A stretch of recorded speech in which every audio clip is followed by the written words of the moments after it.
You know that moment when your furniture starts falling apart and you realize you paid $300 for something that lasted 4 years?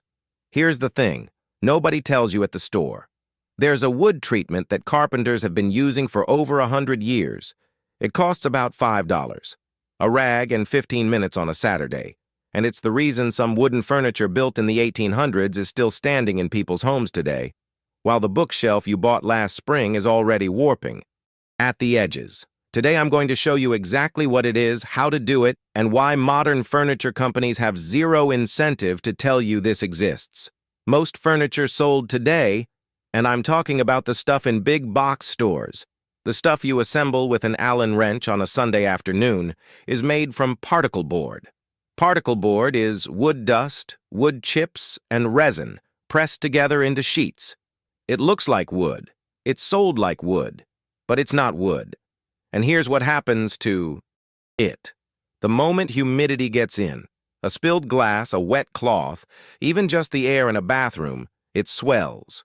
It warps, the edges chip, the joints loosen, and there's no fixing it. Once particleboard is damaged, it's garbage. Studies show particleboard furniture lasts between 3 and 10 years under normal use. That's by design. You replace it. They sell you another one. Now compare that to real solid wood furniture. A well-made oak table from the 1970s, still in people's homes today, not because it was expensive, because of how it was treated. The trick is called boiled linseed oil, or BLO as woodworkers call it. It comes from the flax plant. People have used it on wood for centuries. You can find it at any hardware store, usually for around $5 to $8 a quart. And here's why it works, and why it's completely different from polyurethane or lacquer or any modern finish. Most commercial finishes sit on top of the wood like a plastic film. They look great on day one, but over time, that film cracks, peels, and once moisture gets underneath it, you're done. Boiled linseed oil doesn't sit on top. It goes inside the wood. It penetrates the grain, fills the pores, and creates a flexible barrier from within. Because it's flexible, it moves with the wood as it expands and contracts through seasons and humidity, instead of cracking against it. The result? The wood doesn't dry out. It doesn't split. It doesn't warp. Here's how to do it. First, make sure your wood surface is clean and dry. Sand it lightly if needed. Second, pour a small amount of boiled linseed oil onto a lint-free cloth. An old t-shirt works perfectly. Third, rub it into the wood, following the grain in slow, steady strokes. Fourth, let it sit for about 20 minutes, then wipe off the excess completely. Thin coats are the key.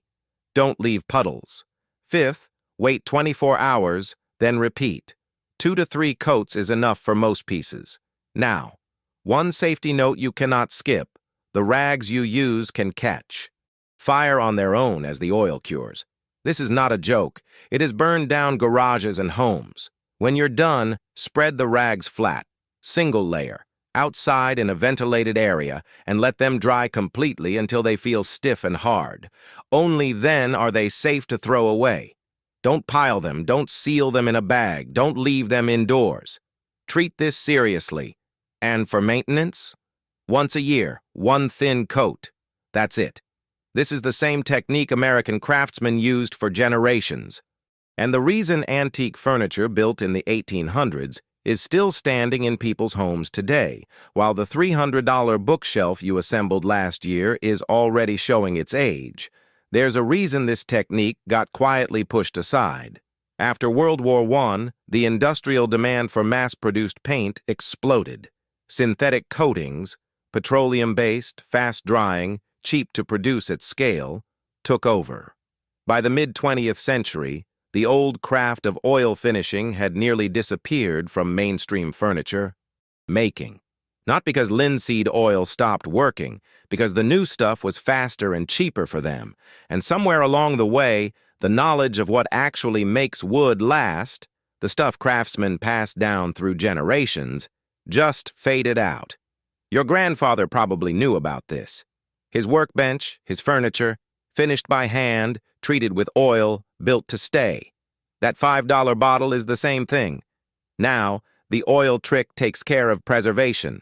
But there's a bigger problem a lot of woodworkers run into. And honestly, it frustrates me more than bad furniture. It's bad plans. You find something you want to build. You download the plan. You buy the lumber. You get to step 4, and the measurements don't match. Something's missing. You're back to square one with $60 of wasted wood and half a Saturday gone. I came across something recently that I thought was worth mentioning. A library of over 16,000 woodworking plans that are actually built and tested in a real workshop before they're published. Every cut list, every measurement, every step, verified before you ever see it. It's called Ted's Woodworking. I've left a link in the comments below. I'm not saying it's for everyone, but if you've ever been burned by a plan that looked complete and wasn't, it might be exactly what you've been looking for. Go check it out, or don't. Either way, grab that linseed oil.